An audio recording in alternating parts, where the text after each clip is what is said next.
great things all my family and friends love is potato bake, and it's always done with cream from the supermarket, some sort of cheddar cheese, a chicken stock, and some garlic and onion, I think, and some potatoes, and you whack it in the tray and da-da-da-da. Anyway, I've come up with a really different alternative for the dairy-free people out there in the world and the kids that want to have potato bake as well. This is extraordinary. Okay, preheat your oven first to 170. So in a blender, you're going to add some cashews. Okay, I'm going to add some water.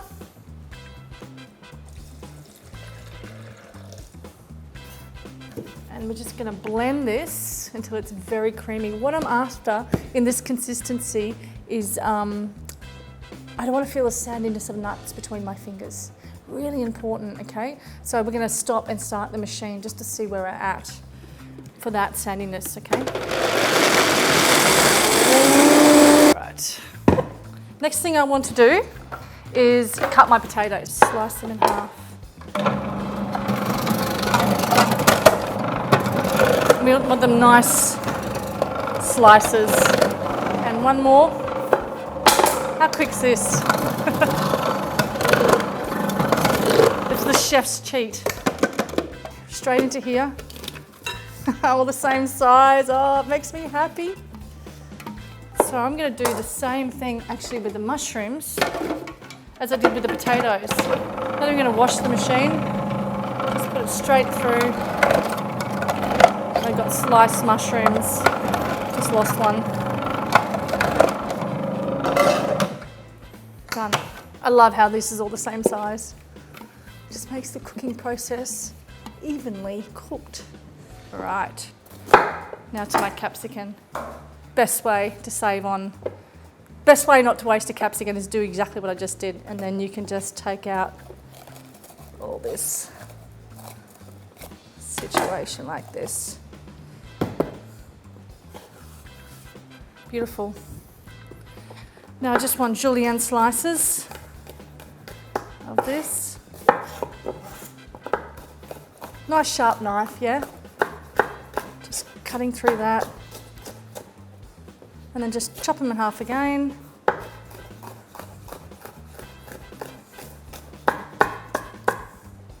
And again. Quickest potato bake in town. Need some garlic, oh, just for that flavour. About 3 cloves, I reckon. So just smash them. You know what that does? This is easy to get the skins off. Popping in the whole garlic skins and all. There we go, I'm going to pop that into there. Okay, so salt and pepper.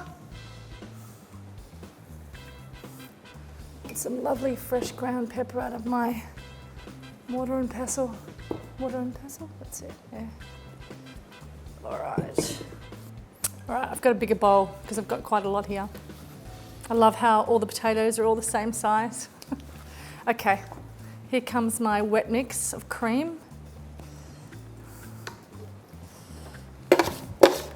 All that goodness out of there. All right, now I'm just going to mix this with my hands. With this beautiful mixture.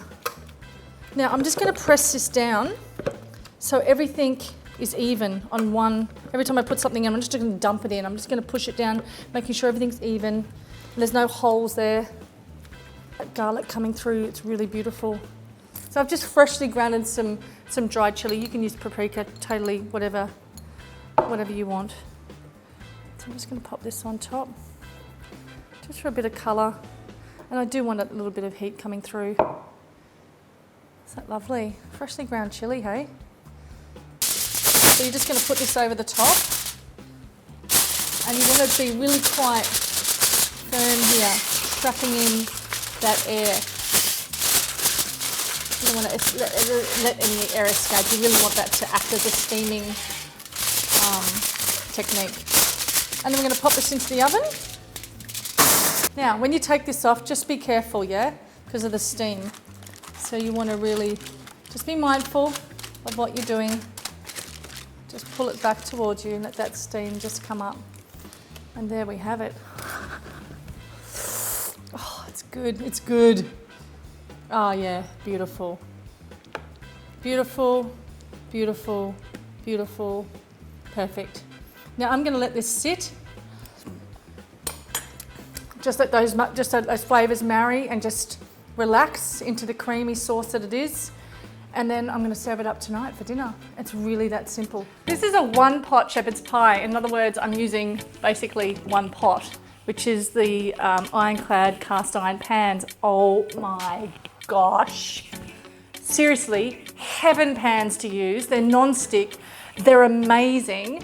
You gotta heat them up really high. This is what I do when I'm cooking. I love them. I can't tell you how amazing they are.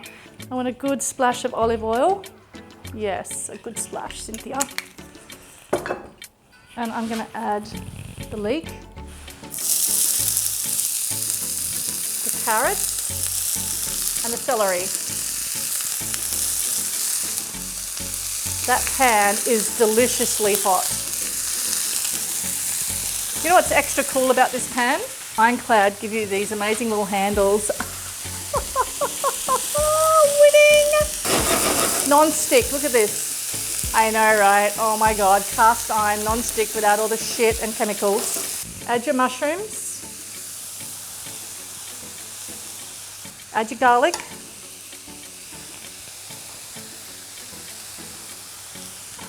And I've got a good teaspoon of oregano. Gonna add the canned tomatoes. Just gonna grab them and squish them.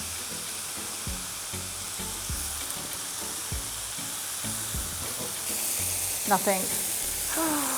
Oh my God. I'm so excited. And I want a good 2 cups.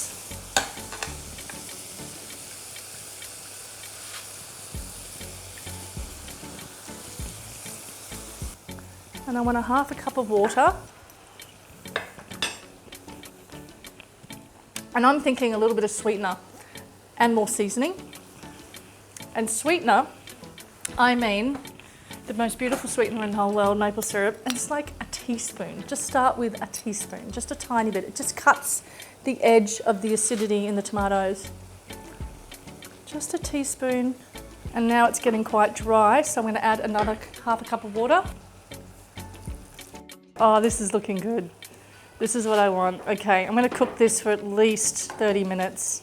So that's doing its thing, mashed potato. This is my easy kind of midweek mash. I've got some beautiful granola potatoes, these are called.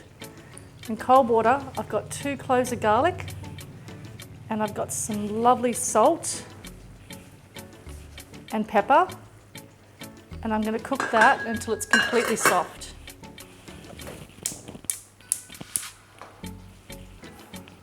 So I've got a really nice heaped teaspoon of corn flour, and I've got a couple of teaspoons of water. You just want to mix that. I'm going to pour it into here, give it a stir, throw in the parsley, into the food processor. All of it goes, obviously without the water because I've drained it. All right, and then I'm going to put a good, nice big splash of it in there. Splash of olive oil.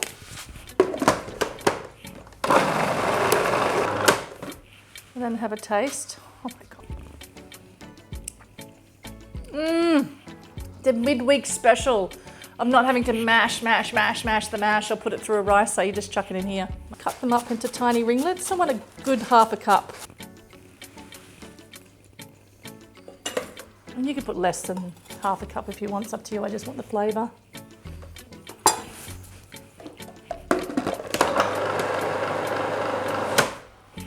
That is it.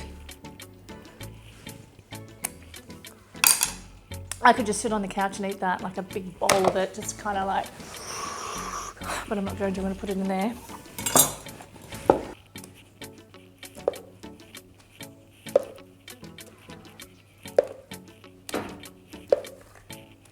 All right, that's it.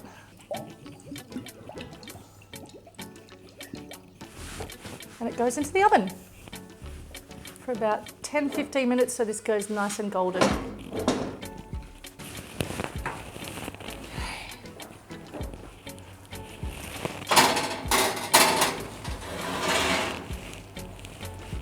And the beauty of this when it comes out, I've got this to put on the ironclad pan situation. So it is like not hot. And I can serve it. How exciting. We're ready here. This is where this comes in. Straight onto the pan. Oh, that's just glorious. And my other towel. Pick it up. Oh my gosh. I'm so happy. It's fabulous. I just can't wait to get in there. It's going to be really hot, so just wait, Cynthia. I just like... Okay, stop. Bye. This is amazing. We're using real food, real ingredients for you at home for your ultimate health. That's what you're going to do. Carrot. Just chop it up.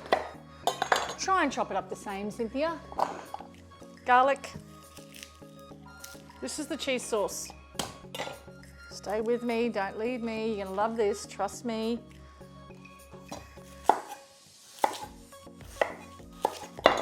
See how rough this is? Like I've come home from work, you've worked like how many hours? 8 hours. Okay, you're gonna peel your potatoes.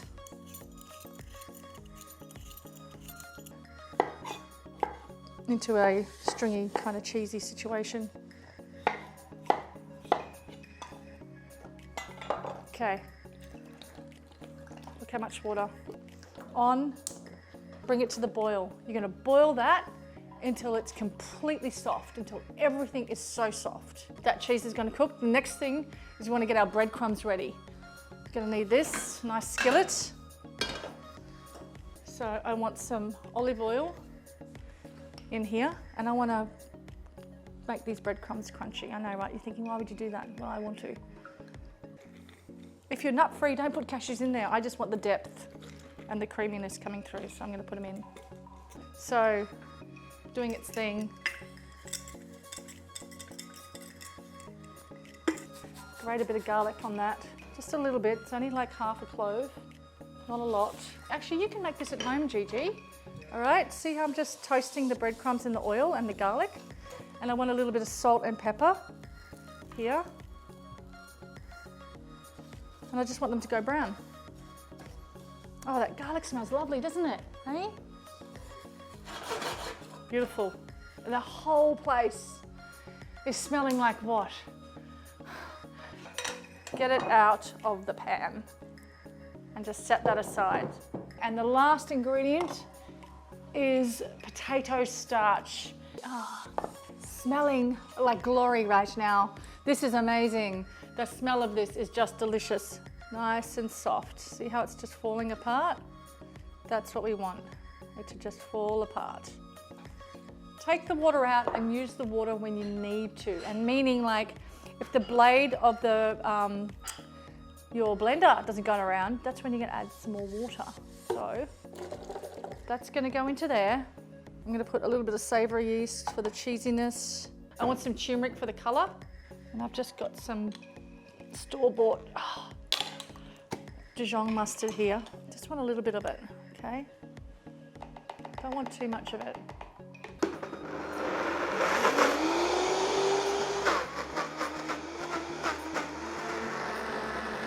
So I'm gonna add some of that cooking water to this. Just half of it.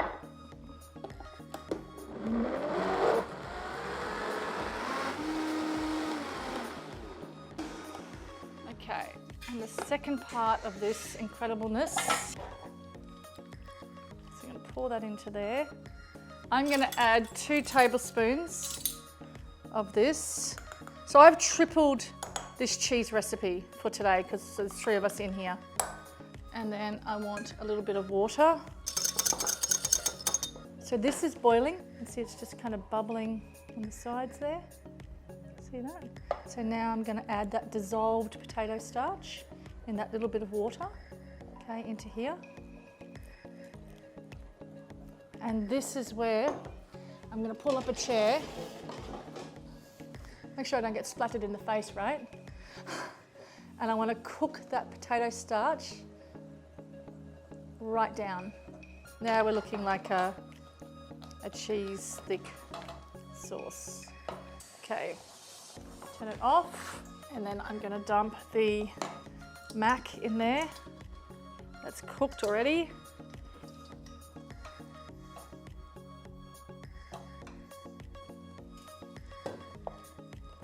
Straight into the skillet. These are the breadcrumbs. And I think the more the breadcrumbs, the better. What do you think, guys? The more the better? This is enough for 3. We're gonna eat this now. Goodbye.